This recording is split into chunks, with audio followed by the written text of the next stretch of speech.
Hoy deseo comenzar una nueva serie de enseñanzas, la cual se titula ¿Verdad o tradición? De una manera u otra, todos nosotros actuamos de acuerdo a la tradición en la cual hemos sido formados. Sin embargo, dichas tradiciones son a menudo un impedimento para recibir las bendiciones divinas. Por ejemplo, cuando leemos en la palabra de Dios que no recibimos más porque no pedimos más, inmediatamente vienen a nuestra mente pensamientos que están basados en la formación religiosa que hemos recibido. Llegamos a la conclusión que no podemos estar molestando constantemente a Dios con nuestras súplicas. Ese modo de pensar es parte de una tradición religiosa. Sin embargo, la verdad es que a nuestro Padre Celestial le agrada que vayamos diariamente delante de su presencia para pedirle cosas grandes. Cuando le pedimos algo a Dios, aunque no sabemos con exactitud cómo será su respuesta, creemos que lo recibiremos. Pedir con la convicción de que lo que vamos a recibir es tener fe.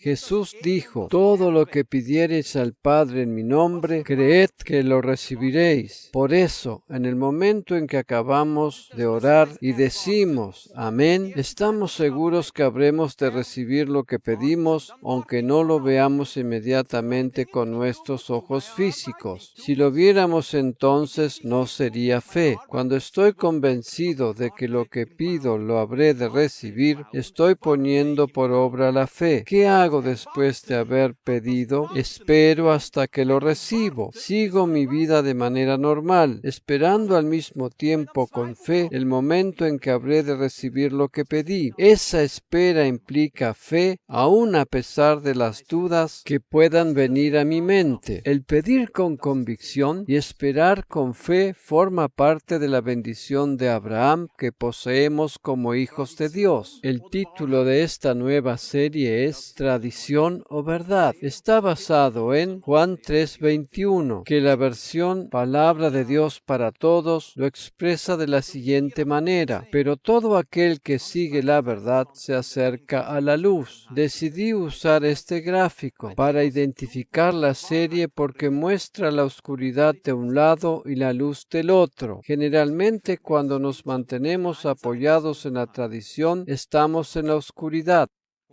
Pero cuando nos posicionamos del lado de la verdad, tenemos la luz. Aquí leímos que todo aquel que sigue la verdad se acerca a la luz. Se acerca a la luz. La verdad nos proporciona luz, la luz de la revelación. Por esa razón, estoy seguro que esta serie nos habrá de traer mucha luz y revelación. Naturalmente que no todas las tradiciones son malas. Existen tradiciones culturales que son completamente buenas. Podríamos citar muchos ejemplos en ese sentido. Cuando me refiero a las tradiciones, estoy haciendo alusión a aquellas costumbres religiosas que generalmente nos retienen o impiden recibir la revelación de la verdadera palabra de Dios. Si la tradición nos impide recibir o aceptar la revelación de la verdad, entonces se trata de una mala tradición. Lo mejor que deberíamos hacer en ese caso sería deshacernos de ella. Cuando hablamos de tradiciones religiosas, pensamos inmediatamente en las tradiciones judías. Sin embargo, estas también existen en el ámbito cristiano. En esta serie vamos a referirnos a algunas de ellas y confrontarlas con la palabra de Dios. Esto nos permitirá pasar de la oscuridad de la tradición a la luz de la verdad. Cuando hablamos de tradiciones o costumbres, estamos todos involucrados. Es posible que hagamos ciertas cosas simplemente porque se las vimos hacer a nuestros padres sin razonar por qué y para qué. Es posible también que algunos de vosotros crean o practiquen ciertas costumbres porque así han sido enseñados, ya sea en la iglesia o en el hogar. Algunas costumbres vienen prácticamente de generación en generación. En algunas iglesias hay muchos que siguen haciendo lo mismo que hicieron las generaciones anteriores, sin darse cuenta siquiera que eso sea posiblemente solo una tradición. Por eso, nuestro deseo es salir de la tradición e ir hacia la verdad. Jesús, mientras estaba con sus discípulos, se refirió al tema de las tradiciones y se puso en contra de aquellas que eran falsas o erróneas. El primer pasaje que vamos a considerar se encuentra en Marcos capítulo 7. En Marcos capítulo 7. Allí vamos a leer los versículos 5 al 9, donde encontramos lo siguiente. Le preguntaron, pues, los fariseos y los escribas: ¿por qué tus discípulos no andan conforme a la tradición de los ancianos, sino que comen pan con manos inmundas? Aquí encontramos la palabra tradición, y más exactamente la expresión la tradición de los ancianos. La tradición de los ancianos. Si seguimos leyendo este pasaje hasta el versículo 9, vamos a encontrar que Jesús mencionó esta palabra más de una vez. Sigamos leyendo. Respondió él, les dijo: hipócritas, bien profetizó de vosotros Isaías, como está escrito: este pueblo de labios me honra, mas su corazón está lejos de mí. Pues en vano me honran,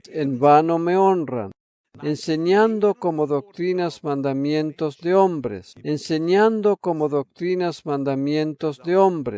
Y Jesús siguió diciendo lo siguiente: porque dejando el mandamiento de Dios,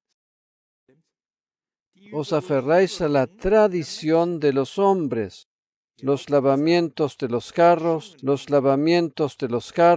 de los vasos de beber, y hacéis otras muchas cosas semejantes. Les decía también: bien invalidáis el mandamiento de Dios para guardar vuestra tradición. En este corto pasaje aparece la palabra tradición 3 veces consecutivas. Invalidáis el mandamiento de Dios para guardar vuestra tradición. La palabra que se traduce aquí como tradición es en el original griego el término paradosis. Si tradujéramos esta palabra en latín, encontraríamos que es el término tradere.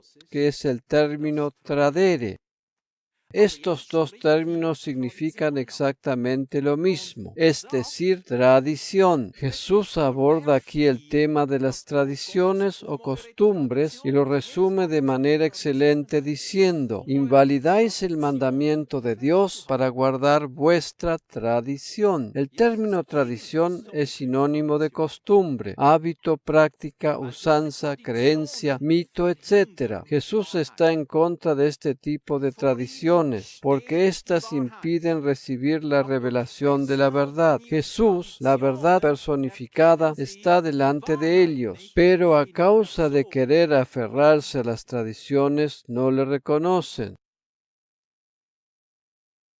Por no querer soltar las tradiciones religiosas del pasado, no reconocen la verdad, representada en la persona de Jesús, que estaba delante de ellos.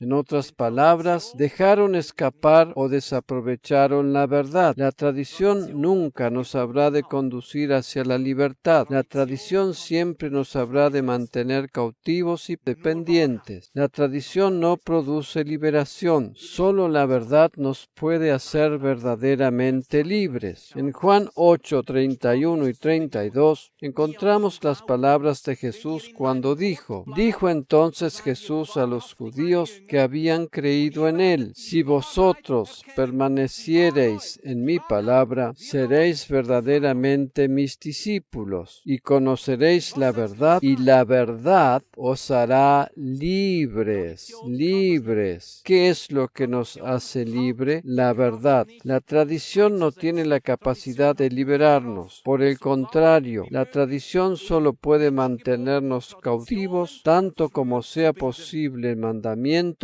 o costumbres dictadas por los hombres. Eso es lo único que puede hacer la tradición. Sin embargo, la verdad es la que nos hace libres. Por esa razón, desde ahora en adelante y a lo largo de esta serie, vamos a erradicar tradiciones cristianas que nos mantienen atados, y vamos a poner nuestra atención en lo que es la verdad. Esa verdad es la que nos hace libres. Jesús abordó este tema directa y específicamente, no solo en el Evangelio de Mateo, sino también en otros lugares. El apóstol Pablo se refiere también a este tema. Cada vez que encontremos la palabra tradición, veremos que se refiere a costumbres y ritos religiosos. Veamos lo que nos dijo Pablo en Gálatas 1:14. Y en el judaísmo aventajaba a muchos de mis contemporáneos en mi nación, siendo mucho más celoso de las tradiciones de mis padres.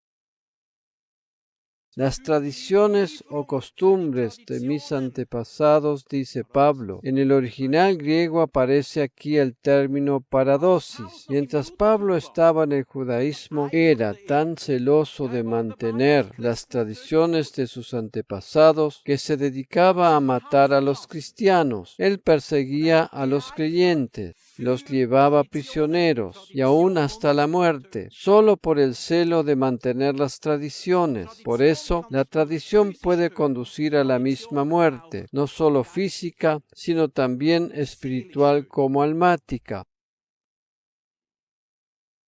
Por esa razón, deberíamos despojarnos de toda tradición insana que acarreamos en nosotros mismos. Cuando suplantamos la tradición por la verdad, deberíamos deshacernos lo más rápido posible de las malas costumbres o tradiciones. ¿Cómo reconocemos o identificamos lo que es tradición? ¿Cómo podemos distinguir si una tradición o costumbre es perjudicial para nosotros? ¿Cómo la identificamos? Colosenses 2:8 nos ayuda a encontrar la respuesta. Mirad, que nadie os engañe por medio de filosofías y huecas sutilezas, según las tradiciones de los hombres, conforme a los rudimentos del mundo, y no según Cristo. Y no según Cristo. ¿Cómo identificamos lo que es tradición? ¿Cómo la reconocemos? Tradición es todo aquello que ocupa el lugar de Cristo. Tradición es todo aquello que ocupa el lugar de Cristo. Cuando Cristo no está en el centro, entonces nos encontramos solo frente a una tradición. Este versículo lo dice claramente. Jesús, la gracia divina, debe ocupar siempre el lugar central y primordial. Por eso es que decimos que la gracia divina elimina o erradica todo tipo de tradición. A menudo, la eliminación de estas tradiciones implica tener que tomar una decisión que no es demasiado cómoda o agradable. Esta es la razón por la que muchos no desean escuchar nada acerca de la gracia divina, porque la gracia es sinónimo de verdad. La Biblia nos dice que la gracia y la verdad vinieron al mundo en la persona de Jesucristo. Gracia y verdad son una y la misma cosa. Cuando la luz de la gracia penetra en algún ámbito recóndito y oscuro, puede implicar un ataque masivo a un montón de tradiciones arraigadas en la mente y el corazón de una persona. Si esta persona no quiere deshacerse de dichas tradiciones perjudiciales,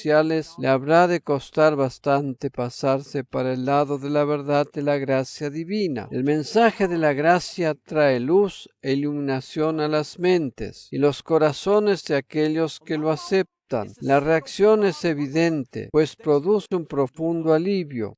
Sin embargo, en aquellos que lo objetan puede ocasionar dolor y sufrimiento. A veces, la revelación de la gracia saca a la luz tradiciones perjudiciales que deben ser erradicadas. Por esa razón, el apóstol Pablo se refiere aquí a lo que no es según Cristo. Jesús debe ocupar siempre el lugar central y no lo debe ocupar la tradición. En la enseñanza del día de la fecha, vamos a considerar algunos puntos que nos van a ayudar a identificar lo que son las tradiciones y la manera en que, con la ayuda de la palabra de Dios, podemos erradicar aquellas que son falsas.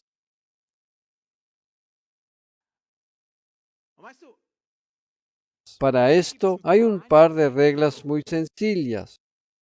Si las tenemos en cuenta, nos ayudarán a eludir las falsas tradiciones. Cuando la luz de la gracia divina comienza a iluminarnos, las tradiciones desaparecen por sí solas. Cuando leemos la Biblia, debemos saber que hay ciertas reglas de interpretación bíblica que deben ser tenidas en cuenta. Si conocemos y respetamos dichas simples reglas, vamos a poder interpretar la Biblia correctamente.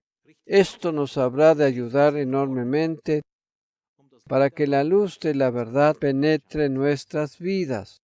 A continuación, vamos a considerar algunas de estas simples y sencillas reglas de interpretación bíblica, las cuales nos habrán de ayudar a comprender correctamente la palabra de Dios. Correctamente la palabra de Dios. Tenemos que poner en claro primero estas reglas de interpretación correcta para establecer así un fundamento que, más tarde, nos habrá de ayudar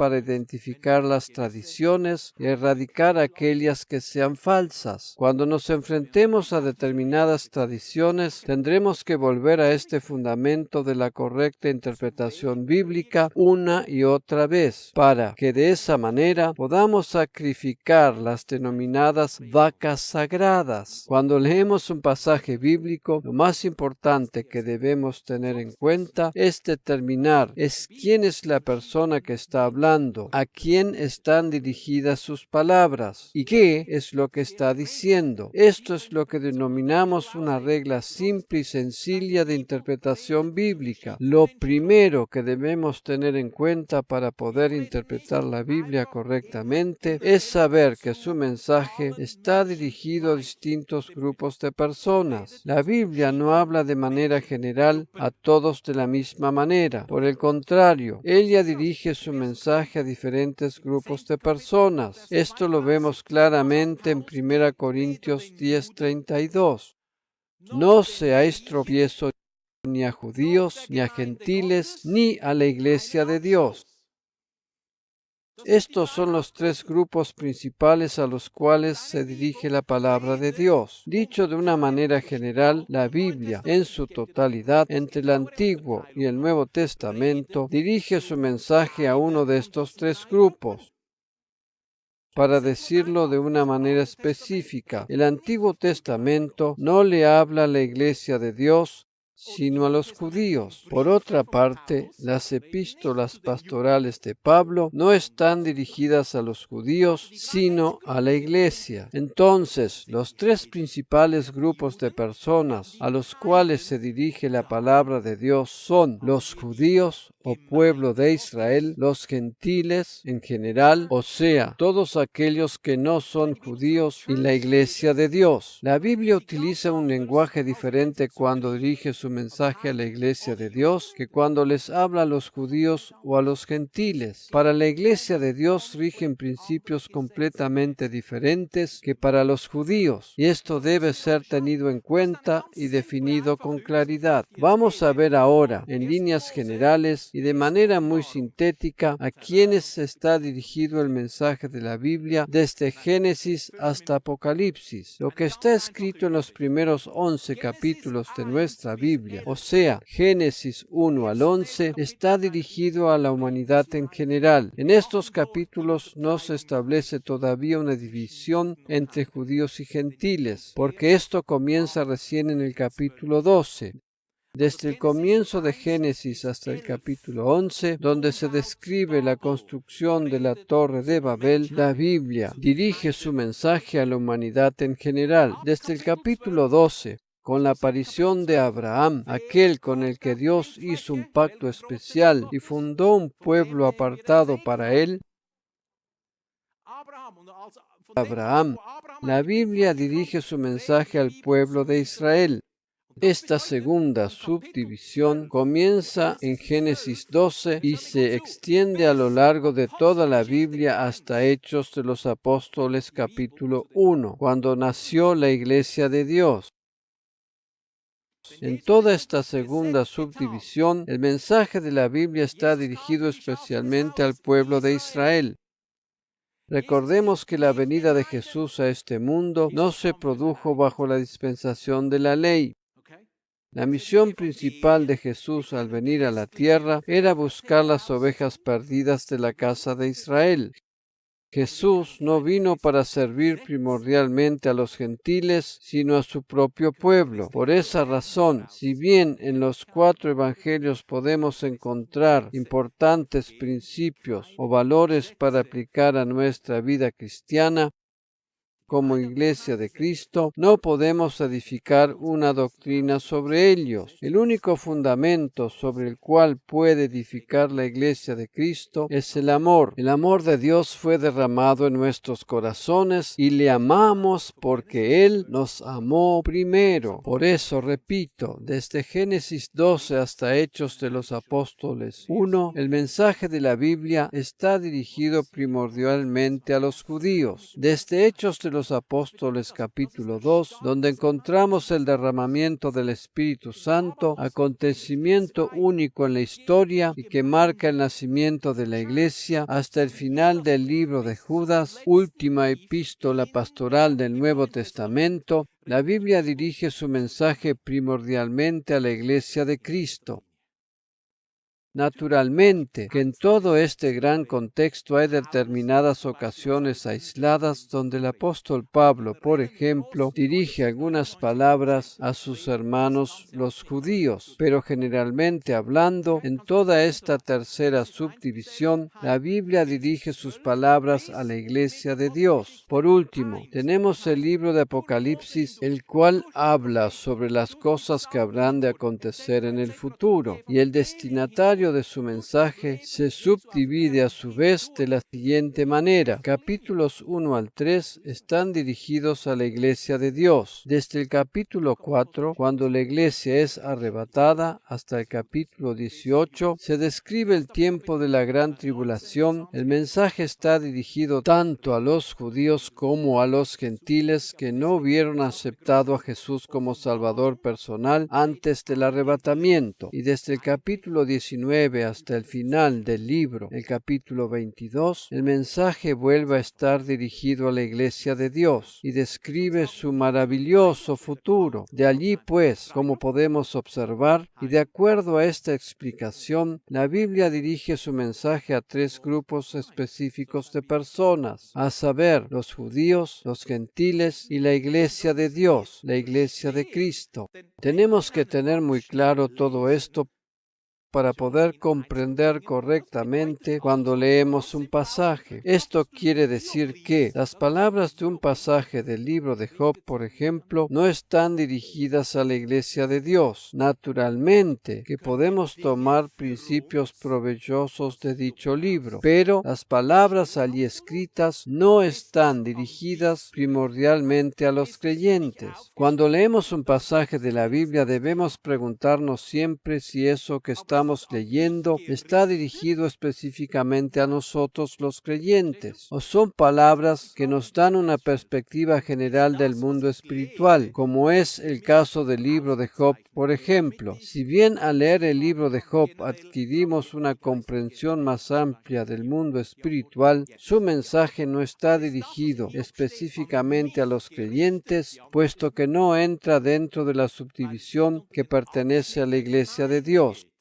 Todos aquellos que han aceptado a Cristo como su Salvador personal pertenecen al cuerpo de Cristo y forman parte de la Iglesia de Dios, o sea, uno de los grupos destinatarios a los cuales la Biblia dirige su mensaje. Como creyentes no pertenecemos al grupo de los judíos ni tampoco formamos parte del grupo de los gentiles. Por eso, la pregunta más importante que nos debemos hacer cuando leemos un pasaje de la Biblia es: ¿a quién están dirigidas estas palabras? Esta sería la regla primordial más importante para descubrir lo que es la tradición. Hay muchísimas cosas que la tradición nos ha enseñado acerca de Job, ¿verdad? Ya que estamos usando el libro de Job como ejemplo, podemos hacer la aplicación a las tradiciones cristianas en relación al mismo. Hay una cosa muy importante que debemos saber en este contexto, y es la siguiente: todo lo que está escrito en la Biblia fue verdaderamente dicho. Sin embargo, no todo lo que verdaderamente fue dicho corresponde a una verdad bíblica. No todo lo que verdaderamente fue dicho corresponde o representa la voluntad divina.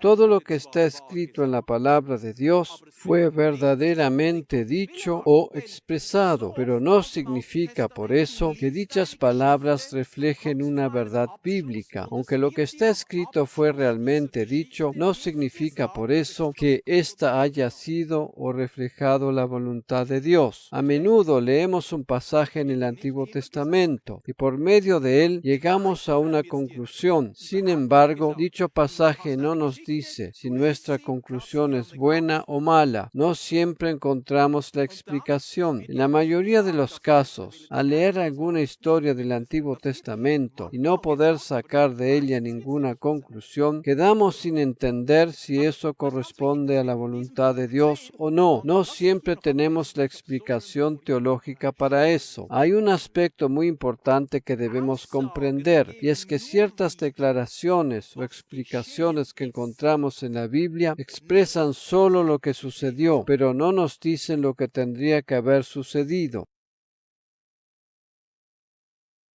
Especialmente las historias del Antiguo Testamento relatan lo que sucedió, pero no dicen necesariamente lo que tendría que haber sucedido. La conclusión de una historia del Antiguo Testamento no nos aclara siempre si aquello que sucedió era bueno o malo. Por esa razón, muchas expresiones del libro de Job que están escritas en la Biblia y que realmente fueron dichas no tienen que reflejar necesariamente por eso una verdad bíblica. Por ejemplo, Job dijo: Jehová dio y Jehová quitó. Dicha frase ha sido tomada por la tradición para fundamentar allí una teología errónea que sostiene que la vida cristiana es totalmente imprevisible, porque nunca se sabe qué es lo que nos va a tocar. Permite decirte algo. Primero y principal, esa frase no tiene nada que ver con la vida cristiana porque no fueron palabras dirigidas a la iglesia ni al creyente en particular. En segundo lugar, fundamentarse en esta expresión cuando se está atravesando una situación conflictiva es una interpretación completamente errónea. Utilizar esta expresión para fundamentar lo que es la voluntad divina es una tradición completamente falsa, pues nos da la imagen de un Dios totalmente arbitrario porque no se sabe nunca con qué nos va a salir. Lamentablemente, hay muchos creyentes que ven a Dios de esa manera. Esto es solo tradición y no representa en absoluto la verdad de la palabra. Hay algunos creyentes que, basados en esta expresión, afirman que Dios es soberano y por eso hace lo que le place. Permíteme decirte que Dios Dios es soberano, pero en lo que se refiere a su gracia y misericordia. Te invito a que leas con suma atención el capítulo 9 del libro de Romanos para darte cuenta que la soberanía divina está fundamentada y cimentada en la gracia que nos vino a traer nuestro Señor Jesucristo. Lamentablemente, a causa de una falsa interpretación, esta frase se utiliza tradicionalmente para afirmar que Dios hace lo que le viene en gana. Esta tradición está basada en la interpretación errónea de las palabras de Job, las cuales proceden de su propia conclusión en un momento de duda e incertidumbre. Repito, estas palabras no están dirigidas a la iglesia. Esta serie de enseñanzas nos va a ayudar a cubrir un montón de falsas tradiciones para dejarlas de lado y permitir que la luz de la verdad ilumine nuestro entendimiento. Por esa razón, en 1 Corintios 10:32 encontramos la clave para la primera regla de la interpretación bíblica, a saber, a qué grupo de personas están dirigidas las palabras que leemos. ¿Están dirigidas a los judíos, a los gentiles o a la iglesia de Dios? La segunda regla para tener en cuenta a la hora de interpretar la Biblia correctamente es observar el contexto. ¿Qué significa esto? El contexto es el entorno lingüístico del que depende el sentido de una palabra, frase o fragmento determinados. En otras palabras, cuando leemos algo en la Biblia, debemos tener en cuenta todo el contexto y leer también lo que dice antes y lo que dice después. Eso puede implicar la lectura del capítulo completo o de todo el libro donde está esa frase. La Biblia siempre debe ser leída de manera contextual. No se puede fundamentar una doctrina sobre un versículo aislado. Siempre hay que tener en cuenta el contexto donde están ubicadas esas palabras. Para poder comprender correctamente un contexto, hay que formularse las siguientes 5 preguntas. Primero, ¿quién está hablando? Tenemos que tener muy claro quién es la persona que está hablando. Por ejemplo, ¿es Jesús? ¿Son los fariseos? Segundo, ¿a quién están dirigidas esas palabras? Hay una gran diferencia entre cuando Jesús les habla a sus discípulos o lo que les dice a los fariseos, ¿verdad? Tenemos que establecer la diferencia. Tercero, ¿cuál es el tema abordado? En este aspecto es muy importante tener en cuenta todo el contexto donde están escritas esas palabras. Si no comprendemos el tema del cual se habla, no podremos entender tampoco la razón por la cual se dice lo que se dice. Por ejemplo, el apóstol Pablo escribe en 1 Corintios 7 sobre los problemas del matrimonio y sobre esto se ha fundamentado una enorme cantidad de tradición cristiana. En esta oportunidad, Pablo dice todo esto como respuesta a preguntas que le fueron hechas anteriormente. Versículo 1. Realmente nosotros no tenemos idea de cuáles fueron las preguntas que le hicieron. Sin embargo, muchas interpretaciones erróneas están basadas en este capítulo. En realidad, no sabemos acerca de qué cosas le habían escrito a Pablo para que él responda de esa manera. Por eso, antes de interpretar algo erróneamente, hay que observar todo el contexto. Cuarto, ¿cuál es la razón o propósito de dichas palabras? Para poder entender, por ejemplo, el versículo de 1 Corintios 10:32, no seáis tropiezo ni a judíos, ni a gentiles, ni a la iglesia de Dios, tenemos que saber cuál es la razón o propósito de dichas palabras. Si observamos el contexto, entendemos la razón por la cual Jesús, por ejemplo, dijo ciertas cosas que de otra manera interpretaríamos de manera incorrecta. Permíteme aquí hacer un pequeño paréntesis para darte un consejo práctico que te ayudará enormemente a comprender mejor un contexto. Cuando Jesús les hablaba a los escribas, fariseos o religiosos de su tiempo, les daba respuestas fundamentadas en la ley de Moisés.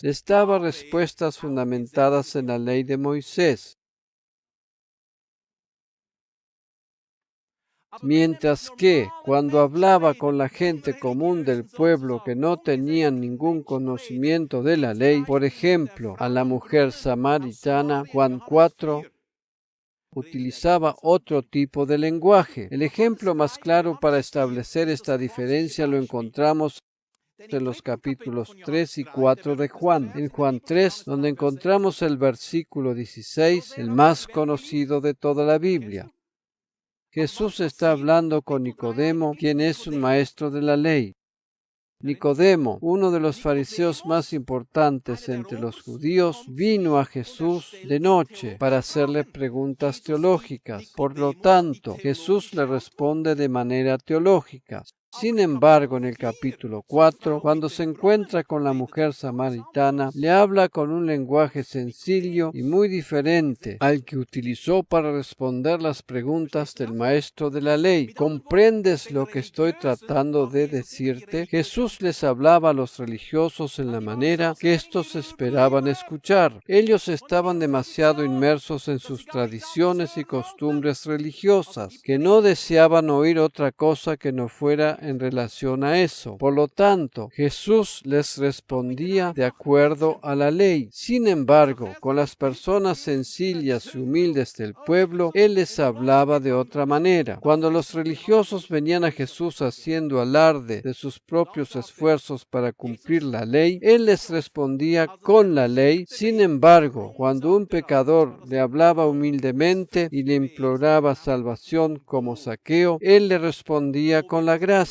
De allí, pues, si tenemos en cuenta la razón o propósito de las palabras, nos daremos cuenta la diferencia. Y la última pregunta que nos debemos hacer al leer un pasaje bíblico es, quinto, ¿dónde fueron escritas las palabras que estamos leyendo? En este contexto, las palabras del apóstol Pablo son un claro ejemplo. Él se encontraba a menudo en viajes misioneros y escribía sus cartas a las iglesias desde diferentes lugares. Haciendo un repaso de lo que acabamos de decir, las 5 preguntas que nos debemos hacer cuando leemos un texto bíblico para poder interpretarlo correctamente son: primero, ¿quién es la persona que está hablando? Segundo, ¿a quién están dirigidas esas palabras? Tercero, ¿cuál es el tema abordado? Cuarto, ¿cuál es la razón o propósito de dichas palabras? Quinto, ¿desde dónde fueron escritas esas palabras? Otra cosa muy importante para tener en cuenta a la hora de interpretar la Biblia correctamente es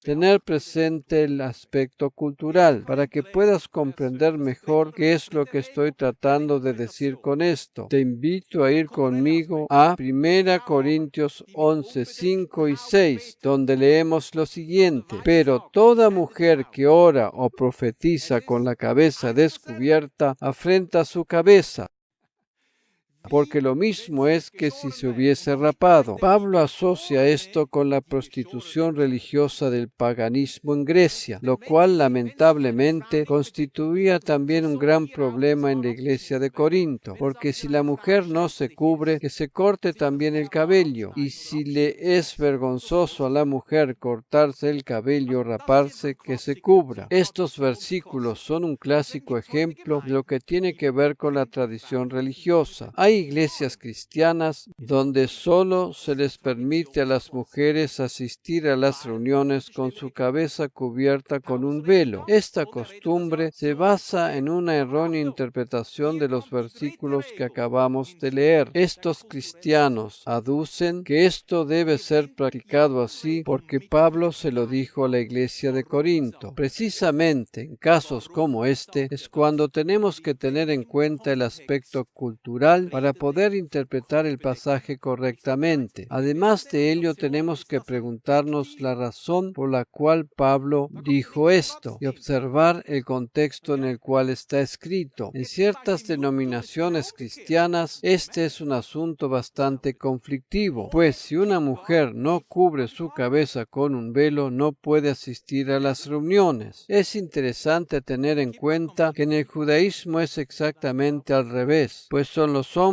los que se cubren la cabeza. Cada varón judío que va a orar al muro de los lamentos debe cubrir su cabeza con un kipá. Permíteme mostrarte ahora cuál era el aspecto cultural en cuanto a este pasaje de Corintios. Hay que tener en cuenta que la iglesia de Corinto era, por una parte, una iglesia muy bendecida, pero al mismo tiempo su forma de actuar y comportarse era también bastante liberal. Los creyentes de la iglesia de Corinto fluían en los diversos dones del Espíritu, pero al mismo tiempo eran muy liberales y disolutos en su manera de actuar. Es interesante tener en cuenta también que en la cultura griega de aquel tiempo, la mujer debía cubrirse la cabeza por dos razones diferentes.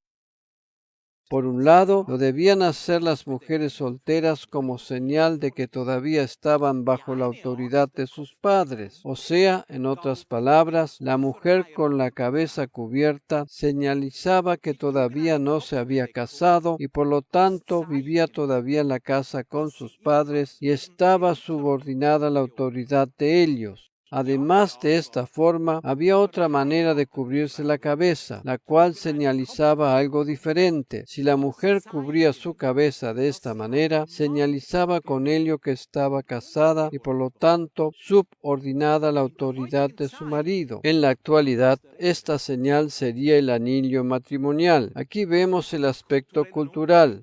En aquel tiempo era costumbre cubrirse la cabeza. Y hoy en día es llevar un anillo. En resumidas cuentas,